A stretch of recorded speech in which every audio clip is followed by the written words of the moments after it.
A lot of women will let their moms in this lifetime stop them from being the person who they are meant to be. Absolutely.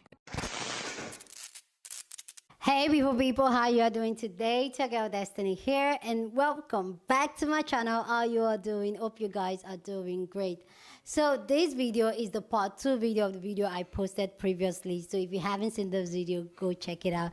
So the video is a video about a sister who came online to talk about how women especially should decenter their mother so that they can have an identity. She wanted to talk a whole lot how women should decenter their mother before they can decenter men. That's one of the reasons most women can decenter men is because they have not been able to decenter their mom. And this conversation was amazing. I went on to really pour my heart out.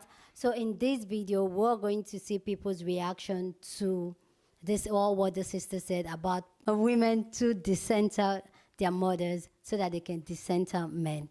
Anyway, guys, if you haven't seen the first video, I will leave it down in the description box and also up in the card. Go check it out so you get full context of what people are reacting to. So go and check that video, okay, and then come back and hear people's thoughts on this. With that all said, guys, let's go check out people's thoughts on this. Then I'll come back and share more of my thoughts. So let's just go. Decenter your mom comes before decenter me. Absolutely. As always, go watch that video and then come right on back. Welcome back. So people who know me know how much I don't play about my mama. My mom has always been my favorite parent. I have always been a mommy's girl. When I grew up, I wanted to be just like her. She was always my role model growing up. I joined the same sorority as her. Like, she was my primary parent that I listened to. I was like obsessed with, yada yada. And while my mom is not perfect, because no people are perfect, she was a damn good mom, okay? And did everything she could to make sure me and my brother were good. And I don't know, I just love her so much more now. But the reason why I love her so much more now, and the reason why we have a really close relationship like in my 30s, is because I decentered her a long time ago. I really started the process of decentering my mom in college when I went to Spelman, because I basically had no choice. I was living in Atlanta and she was living in Wisconsin. And while we talked every single day, like, she was big booked and big busy with her big job and her involvement in her organizations. And I was living my best life literally on Spelman's campus. And I'm not gonna lie, when I really started to decenter her and started that process of decentering her, our relationship was not smooth. It was not the best relationship. In fact, I would dare say it was so rocky. Like, we would get in horrible arguments whenever I came home, especially junior and senior year. Yeah. However, it was the best thing that ever happened, because when I came home, I moved back home after school, my mom and I were able to start seeing each other for the individuals we were, especially as I became an adult and I started to see my mom as an adult. I mean, my mom's always been an adult, but my mom, in my eyes, was only my parent, not like an actual adult. And I could tell you for a fact, me decentering her in my early to mid 20s allowed for us to have an amazing relationship into adulthood, because we are genuinely not only mother and daughter, but we were also friends, which I never couldn't have imagined even as a teenager, because I idolized my mom, and now she's someone that I truly love, respect, and I trust so much more. My mom encourages me to make my own decisions. She encourages me to live my dreams, and she always wanted me to decenter her. She always wanted me to go after what I wanted, what I loved. And I've always been so empowered and encouraged to do whatever I wanted in adulthood, because I had my mom literally cheering me on and giving me good advice when solicited, not just out of the blue. I also think a big reason why I was so late to the dating game, and I really didn't date until I was 26, was because I was encouraged by my mom, my friends, and those around me to really build my own sense of identity away from having a partner, away from having like a marriage and kids. Let's not get it twisted. My mom wants grandkids more than anyone else, and definitely lets me know from time to time that she is ready for me to get married and pop out some grandkids, okay? But at the same time, my mom has always taught me to center yourself first, because you cannot pour from an empty cup. If you are not putting yourself, your needs, your priorities, like everything about you first, you can't pour. into anyone else because you don't have the capacity, boo. Yeah. But yes, if you have a healthy relationship with your mom, she wants you to decenter her. She wants you to be your own individual, be your own person, have your own dreams. And she will be your biggest cheerleader behind you no matter what you decide to do. You could still love on her, give her everything that she ever wanted and needed and prioritize her, but you must prioritize yourself first. Because if you can do that with your mom, I promise you, dating is so much easier. It makes it harder for me to find a partner. But at the end of the day, I know what a healthy relationship looks like because I have a healthy relationship with my parent that literally is encouraging me to go on my own path, live my own dreams, live my best life, and understands that you cannot pour from an empty freaking cup.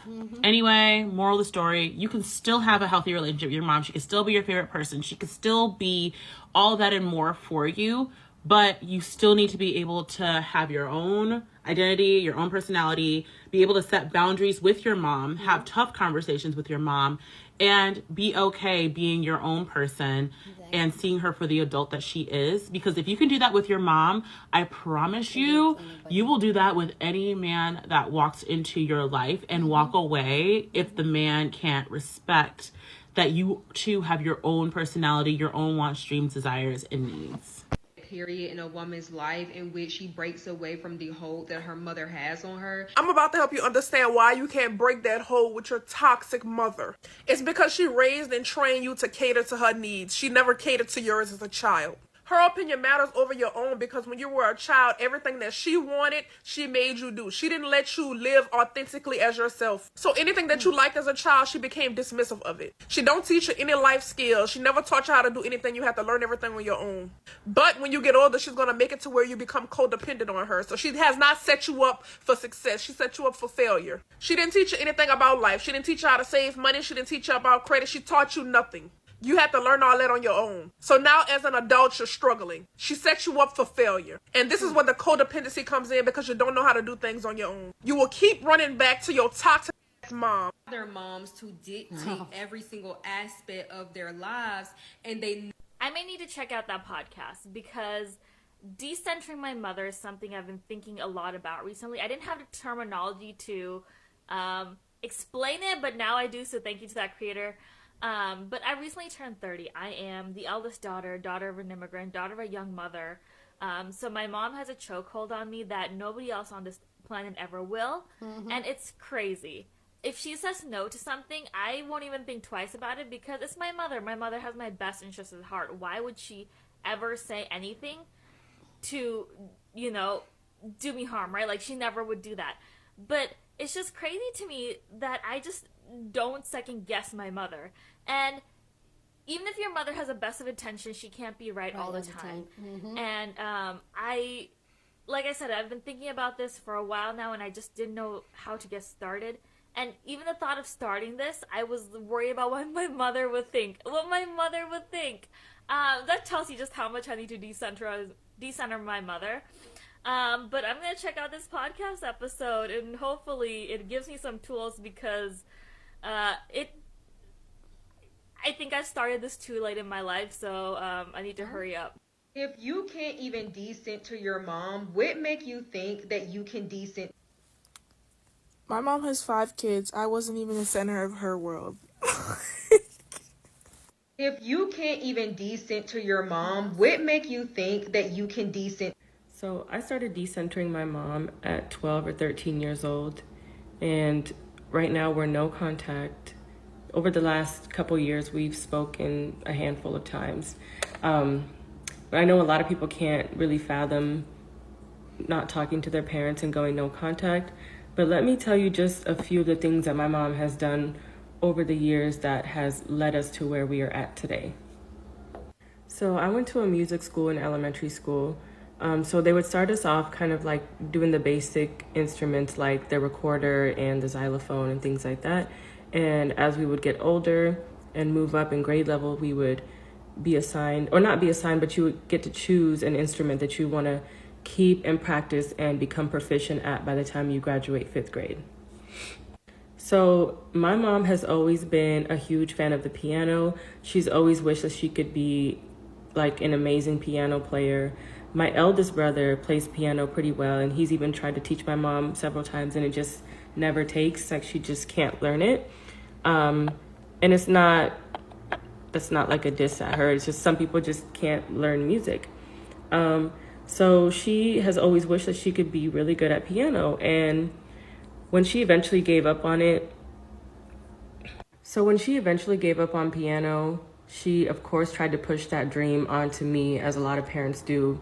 When they fail at something or they don't accomplish something, they want their children to do it. And it seemingly comes from a good place, but you're also like crushing your child's dream and not listening to your child when they tell you that's not their dream, that's not their goal.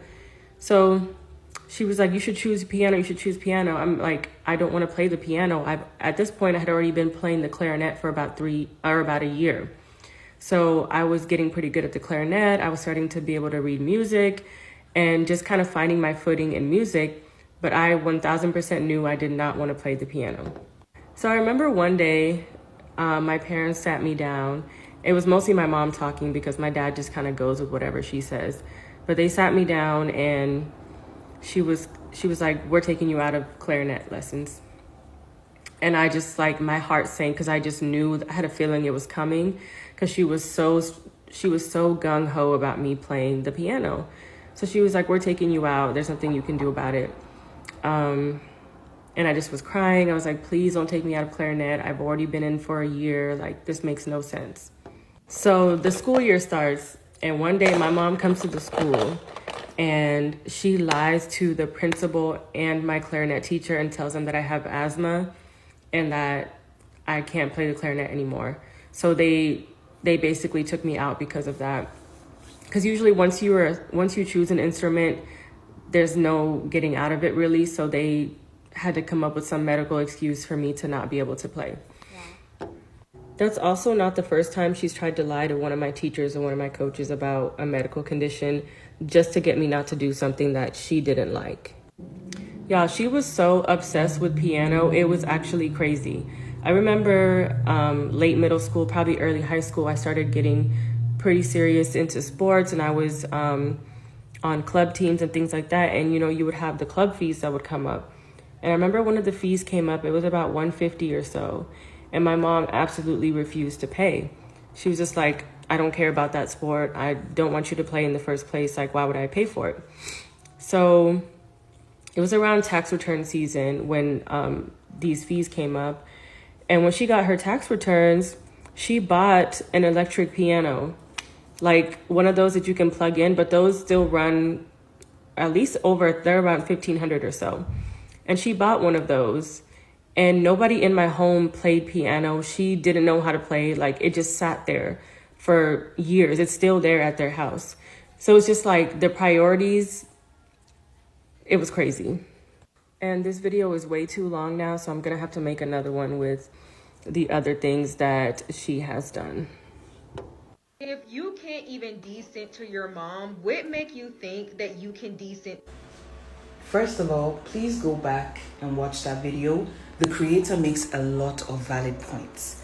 Secondly, this video is for you if you are a young African, specifically in your 20s, and you are dealing with toxic parents. Either you're still living with them or they're still calling the shots in your life because you depend on them financially, or a multitude of other reasons. Now, you may need to risk being the outcast of your family members judging you, the flying monkeys of your parents. And flying monkeys are people who support the narcissist in his abuse, usually like your parents' friends or their siblings, who call you to tell you, you know, your dad loves you, you know, your mom loves you, you shouldn't do this, you shouldn't do that. Please take it from someone who literally had to text her dad while she was on the plane leaving the country, because I had to leave his house in that way. Now, he already knew about the fact that I plan on moving, but he wasn't in support. Why? Because it wasn't his idea and it wasn't what he wanted for me.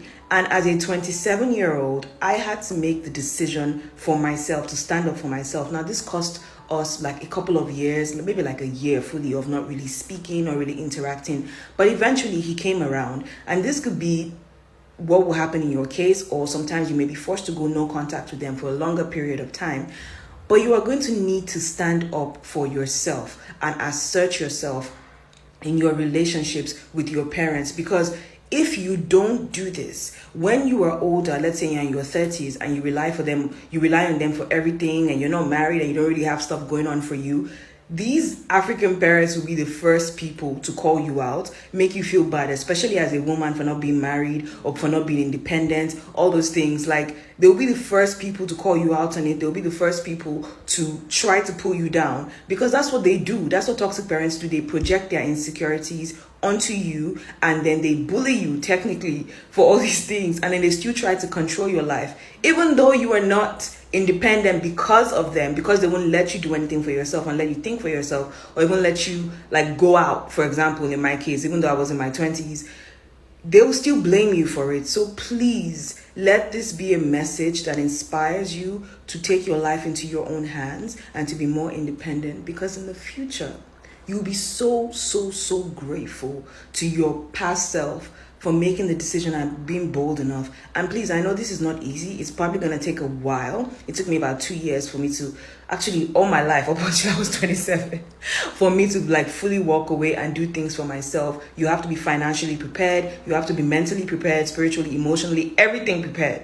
But it is a decision that you will never ever regret, especially when you are following your heart and you're doing something you want to do. That period in a woman's life in which she breaks away from the hold that her mother has on. Knowing who you are outside of the confines that your mother has placed on you is so important, because that is how you discover the authentic version of yourself, not the version that seeks validation from anyone, but especially your mother. That video just, one, it spoke to me because I, for 30 plus years, sought the validation of my mom. If I did not get her nod of approval, I would shut down, question myself, second guess anything I did, because I felt like I was making the wrong decision. Although I knew what I wanted and what I needed, if it didn't fit within the confines of what she wanted for me, I felt like it wasn't the right thing to do. What happens, I became very people-pleasing, second-guessing myself, not allowing my opinions and thoughts to be heard, because I felt like I was not going to get validated through other people and be like, yeah, that's good. Anytime I would get like, I don't know, I would immediately like, okay, well, I probably shouldn't have said that. Or thinking like, man, if I would have said this, then this would have happened. All types of irrational thoughts. And so now I help women discover, uncover, and reclaim their authentic selves by really digging deep into what their upbringing has taught them, what their current perspective is, and then developing their self-love and wrapping all that together into discovering who you are as your authentic self. It is a very hard journey. I just got to this place. I've just now understood, and I'm still understanding, the impacts of that first relationship you have with the woman, which is your mom, and how that impacts every single relationship in your life. How harmful this is. I understand exactly what she's talking about, because I know my mom had a hold on me. You're different when you have like a strict mother. You know what I'm saying? Like when your mother can't, she always trying to control what you do. You grew up in a household where you couldn't do certain things. You know what I'm saying? Because my mother was real strict. Like, I wasn't allowed to date. I wasn't allowed to go over a friend's house. I was only allowed to go to school and to go to church. Okay. That was the only thing. And I barely went over family house. Okay. Barely. So unless my dad took me or something like that, or that she had to be cool with them. You know what I'm saying? So having a mother like that, yes, it is limitations. Like, she can limit you from doing certain things, having certain experiences and stuff like that, you know. But the thing is, for me, my mom had died when I was 16. So when she passed, I was still in like sophomore year of high school. So when she had passed, unfortunately, you know, even though I had to deal with the sad part of her passing, but at the same time, it gave me the freedom to express myself and to do certain things that I wanted to do. You know what I'm saying? Not like in a bad way, but like, you know, cause when she was alive, I wasn't able to express myself. I wasn't able to like be open like I am now. You know what I'm saying? Cause she had such a tight hold on me where she didn't not only allow herself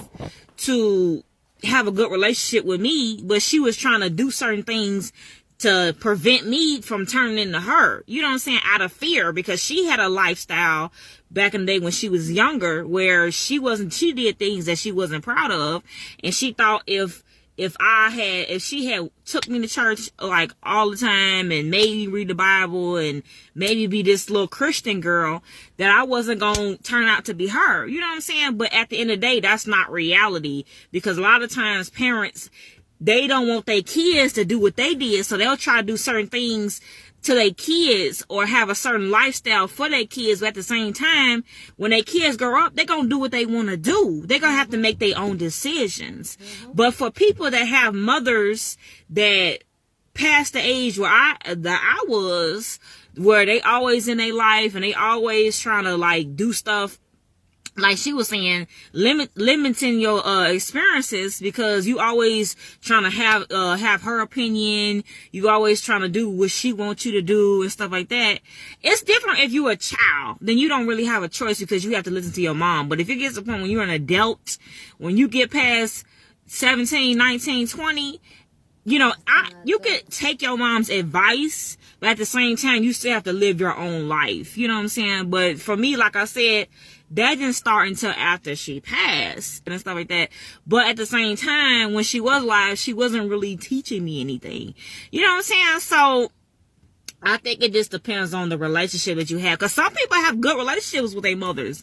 You know what I'm saying? I've met girls that did things with their mom. I had girls that like had like real decent conversations with their mothers, and they would like talk as women. You know what I'm saying? And there's some people that I've met that was like me, where they didn't have a good relationship with their mothers. You know what I'm saying? So I think it's common because when a woman has a girl, she relates to that girl. You know what I'm saying? And she don't want her daughter to be like her, especially if she had like a bad past, or she feel like she had things that she did. She don't want her daughter to do it. So One day you're gonna wake up and you're gonna realize you have no friends and no one to hang around with. I am 26. 26. And I am just now building an actual, true, close-knit friendship or friend group that does not resemble my family in any way, because of what this original poster said in that video. And go watch it for more context. But yeah, I'm 26 and I'm finally actually building a friend group because of that.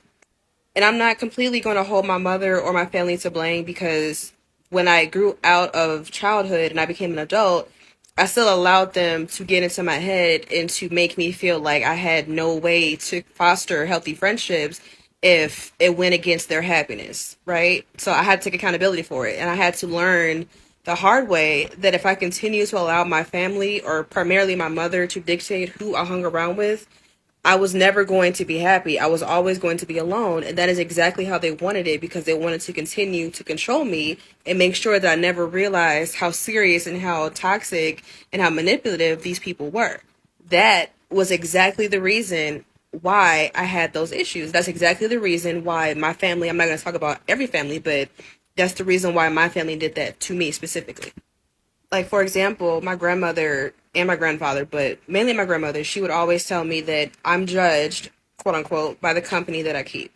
And say, for example, I had a friend that was worldly or secular, and they always cursed, or they wore pants, or they dressed worldly. I couldn't hang around them. I could, but if I did, I would not hear the end of it. Or, God forbid, I had friends that were part of the LGBTQ community. I would get yelled at for that. Like, I had a stud friend in high school and partway through college, and the first thing my grandmother told me when she met her was, "You are judged by the company that you keep." Same thing when I had a gay friend in high school and in college. Excuse me, college, right?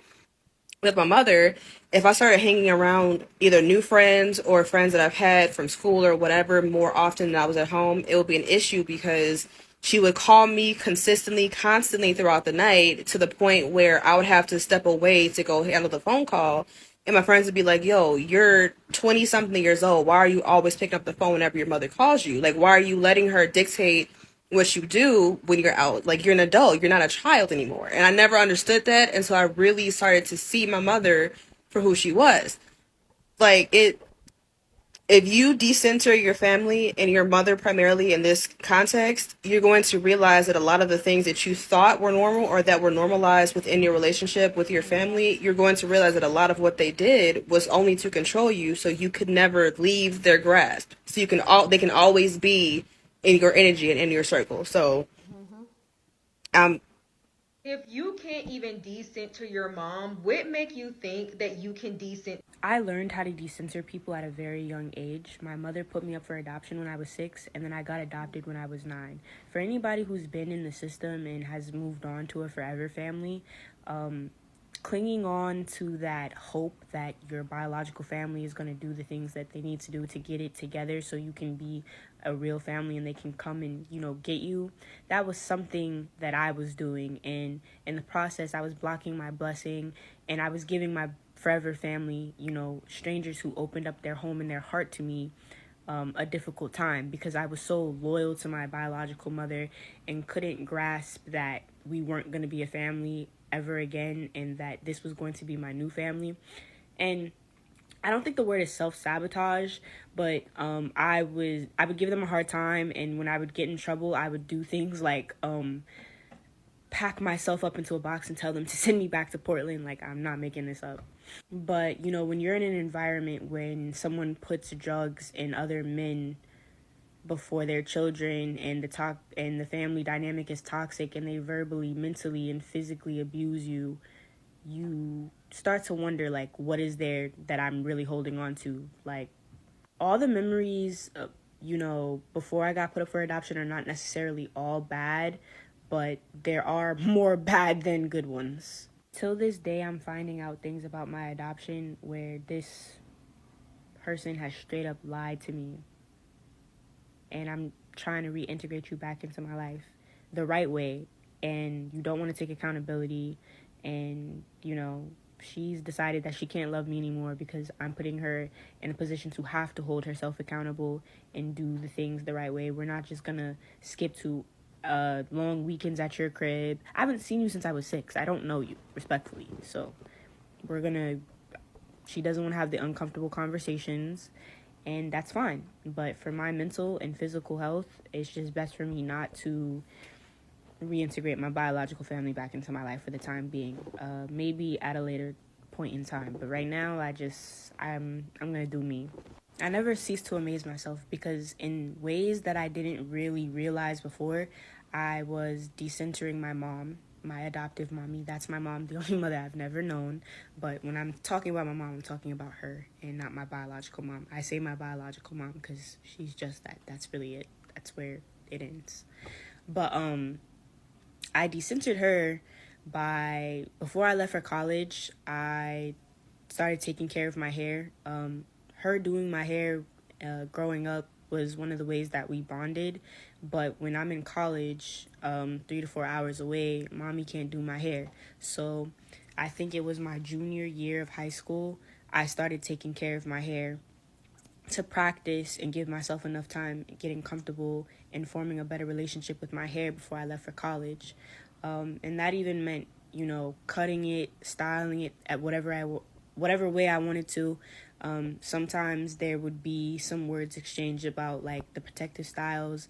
She feels otherwise, that sometimes she feels like I don't need braids. She feels like I'm beautiful without them, but she also feels that I am beautiful without them. But, my mom would just prefer me not to have braids. But that's one way I started decentering my mom.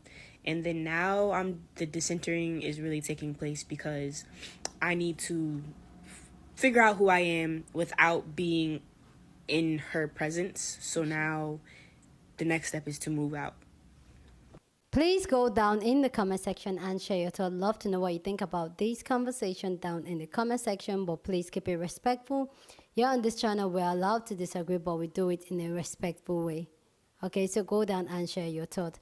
So like I said, I gave you guys my own thought on this. I totally agree with this conversation that a lot of people need to decenter their mom, their parents, if possible, their family, especially when you know deep down that you don't have an authentic identity of who you are and you don't know who you are. One way for you to start the healing, which is something we always talk about here on this channel, how to do the work, do the healing, know who you are, heal your trauma, your childhood pain and trauma. The first thing for you to do is to know who you are, and one of it is to decenter people that have mold you to the way they think you should be, and then you need to start unlearning a lot of things and learning a lot of things, and then be authentic yourself and love yourself and look out for yourself and make decisions for yourself and be confident in yourself. Because a lot of the time, I understand that a lot of mothers do these things where they kind of mold and orchestrate out of fear, because some of them, out of fear, out of trauma that they did not heal. And this has led to some of us going no contact with our parents. But I personally, I have an amazing relationship with my mom, even with the trauma, because we've healed it, we've had the conversation about it. We've had those tough conversations and we're in a better place. But I understand why some mothers will do that, wants to navigate their children in a certain way, especially their female children, their girls, their women in their life, their female, their girl child, their first daughter, because they feel like their daughters are a reflection of them, so they want them the way they thought they could be, and sometimes it can just be projection of insecurity and things they could not achieve in their life. So I really get it, and I really love to know you guys' thought on this conversation. So go down in the comment section and share your thought. Love to know what you think about this. And please go ahead and share this video with somebody that you want to be part of the conversation, because that's what we do here. We have banging conversation. So go on and share this video. Give this video a thumbs up, smash the like button, because this helps YouTube to push out my content for more people to see, and that will be you supporting your girl. With that said, subscribe and do all this good stuff. Share, comment, subscribe, just do all this good stuff. Leave your thoughts, okay, because all that helps my channel. I will see you guys in my next video. Deuces.